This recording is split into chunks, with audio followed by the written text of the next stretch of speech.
Hello ladies and gentleman, ഏവർക്കും ഫുട്ടയിലെ മറ്റൊരു വീഡിയോയിലേക്ക് സ്വാഗതം.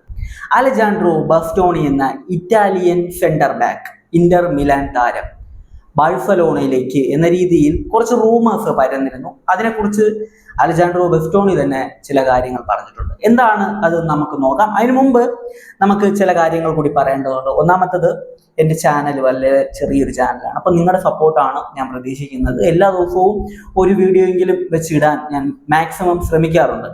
അപ്പോൾ നിങ്ങളുടെ ഒരു സപ്പോർട്ട് ഞാൻ പ്രതീക്ഷിക്കുന്നു. രണ്ടാമത്തെ കാര്യം എന്താണെന്ന് വെച്ച് കഴിഞ്ഞാൽ, അലജാൻഡ്രോ ബസ്റ്റോണിയെ ബാഴ്സയ്ക്ക് ആവശ്യമുണ്ട് തീർച്ചയായിട്ടും. അതായത് നിലവിൽ ബാഴ്സ സ്ക്വാഡ് എടുത്ത് നോക്കിക്കഴിഞ്ഞാൽ ഹാൻസി ഫ്ലിക്കിന്റെ ആ ഒരു ടാറ്റിക്സിന് യോജിക്കുന്ന സെന്റർ ബാക്ക് എത്ര പേരുണ്ട്? ഒരാളെ ഉള്ളൂ, പൗ കുബാർസി. അതല്ലാതെ വേറൊരു സെന്റർ ബാക്ക് ഓപ്ഷൻ ഇല്ല. ഇതാണ് റിയാലിറ്റി. പിന്നെ നോക്കിക്കഴിഞ്ഞാൽ വളരെ എക്സ്പീരിയൻസ് ആയിട്ടുള്ള താരങ്ങൾ അവിടെ ഉണ്ട്. റൊണാൾഡോ അറോജോ വളരെ മികച്ച എക്സ്പീരിയൻസും അതുപോലെ തന്നെ മികച്ച ടാലന്റും ആണ് റൊണാൾഡോ അറോജോ. എന്നാൽ ഹാൻസി ഫ്ലിക്കിന്റെ ടാറ്റിക്സിനോട് യോജിക്കുന്ന താരമല്ല. ക്രിസ്റ്റ്യൻസൺ വളരെ എക്സ്പീരിയൻസ്, ലീഡർഷിപ്പ് എല്ലാം ഉള്ള ഒരു മികച്ച ഡിഫൻഡർ ആണെങ്കിലും ഹാൻസി ഫ്ലിക്കിന്റെ ടാറ്റിക്സുമായിട്ട് യോജിക്കുന്ന താരമല്ല.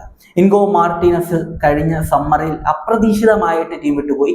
അപ്പോൾ അദ്ദേഹത്തിന് ഒരു റീപ്ലേസ്മെന്റ് കൊണ്ടുവരാൻ കഴിഞ്ഞ സമ്മറിൽ സമ്മറിൽ അതിനുള്ള ഒരു അവസരം ഇല്ലായിരുന്നു ബാഴ്സയ്ക്ക്. കാരണം സമയമില്ലാതെ പോയി. അദ്ദേഹം പോയി കഴിഞ്ഞ് പെട്ടെന്ന് സമ്മർ ട്രാൻസ്ഫർ വിൻഡോ ക്ലോസ് ആകുമായിരുന്നു. അപ്പോൾ അതിനൊരു ഓപ്ഷൻ കണ്ടെത്താനുള്ള ഒരു അവസരം ബാഴ്സയ്ക്ക് ഇല്ലാതെ പോയി. അപ്പോൾ നിലവിൽ ബാഴ്സയെ സംബന്ധിച്ച് ബാഴ്സ സ്ഥിരമായിട്ട് യൂസ് ചെയ്യുന്നത് ഒന്ന് എറിക് ഗാർസിയനെ യൂസ് ചെയ്യും. പിന്നെ ഇപ്പോൾ റീസെന്റ് ആയിട്ട് ബാഴ്സ ജെറാർഡ് മാർട്ടിനെ ആ ഒരു സെന്റർ ബാക്ക് പൊസിഷനിൽ ഉപയോഗിക്കുന്നുണ്ട്.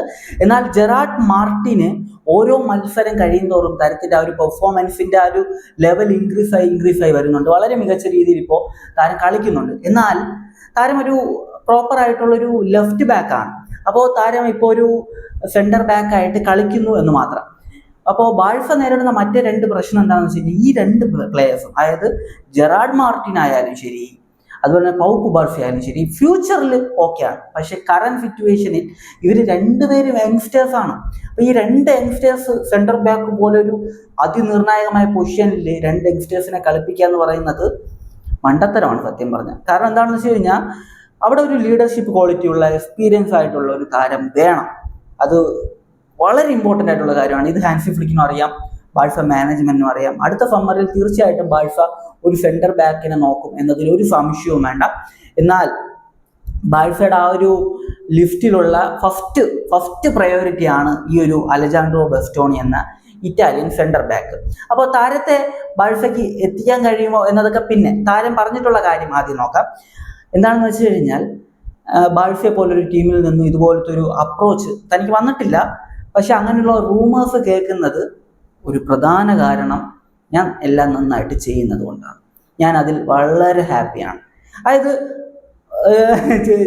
നിസ്സാരമായിട്ട് പറയുകയാണെങ്കിൽ, അതായത് നന്നായിട്ട് കളിക്കുന്നു, അതുകൊണ്ട് തന്നെ ഇതുപോലുള്ള വലിയ ടീമുകളിൽ നിന്ന് തനിക്ക് അപ്രോച്ച് വരുന്ന രീതിയിൽ വാർത്തകൾ വരുന്നു. അപ്പോൾ ഞാൻ എല്ലാം കറക്റ്റായിട്ടാണ് ചെയ്യുന്നത്, അതിൽ ഞാൻ സന്തുഷ്ടനാണ് എന്നതാണ് അദ്ദേഹം ആദ്യമേ പറഞ്ഞിട്ടുള്ളത്. രണ്ടാമത്തത്, ഇന്ററിൽ ഞാൻ ഹാപ്പിയാണ് എന്നതാണ്. നിലവിൽ ഇന്റർ മിലാനൊപ്പം വളരെ മികച്ച രീതിയിൽ തന്നെയാണ് ബസ്റ്റോണി കളിച്ചുകൊണ്ടിരിക്കുന്നത്. കഴിഞ്ഞ UCL ഫൈനലൊക്കെ അവർ കളിച്ചു. UCL ഫൈനലിന്റെ കാര്യമൊക്കെ വിട്ടേക്കാം, പക്ഷെ അവർ ഫൈനലിൽ എത്തി. ബാഴ്സയ്ക്കെതിരെ അവർ മികച്ചൊരു പെർഫോമൻസ് നടത്തിയിരുന്നു.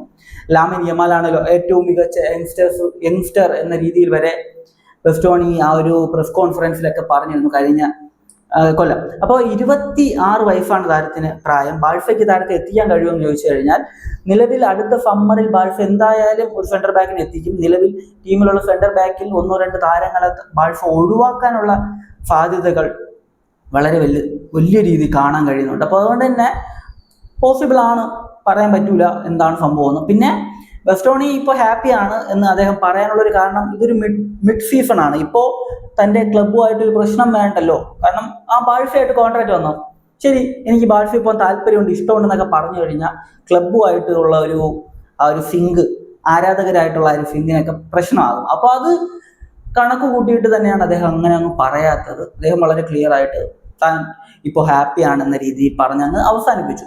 പിന്നെ വേറൊരു കാര്യം എന്ന് വെച്ച് കഴിഞ്ഞാൽ, അടുത്ത വർഷം വേൾഡ് കപ്പാണ്. ഇതൊരു വേൾഡ് കപ്പ് സീസൺ ആണ്. ഇപ്പോൾ വേൾഡ് കപ്പ് സീസൺ ആകുമ്പോൾ ഒരു പ്രശ്നത്തിന് പോയി ഇടപെടേണ്ട എന്ന രീതിയിൽ പല താരങ്ങളും ശ്രമിക്കാറുണ്ട്. കാരണം അവരുടെ നാഷണൽ ടീമിന് വേണ്ടി അവർക്ക് അവസരം ലഭിക്കണമെങ്കിൽ ക്ലബിൽ സ്ഥിരമായിട്ട് കളിക്കണമല്ലോ. ഇപ്പൊ ക്ലബ്ബുമായിട്ട് എന്തെങ്കിലും പ്രശ്നം ഉണ്ടാക്കിയിട്ട് സ്ഥിരമായിട്ട് കളിക്കാൻ പറ്റാത്തൊരു സാഹചര്യം വന്നു കഴിഞ്ഞാൽ നാഷണൽ ടീമിൽ സ്ഥലമില്ലാതെ പോകും. കാരണം ഇറ്റലി പോലൊരു ടീം എന്ന് പറയുമ്പോൾ അവർക്ക് അത്യാവശ്യം താരങ്ങളുമുണ്ട്.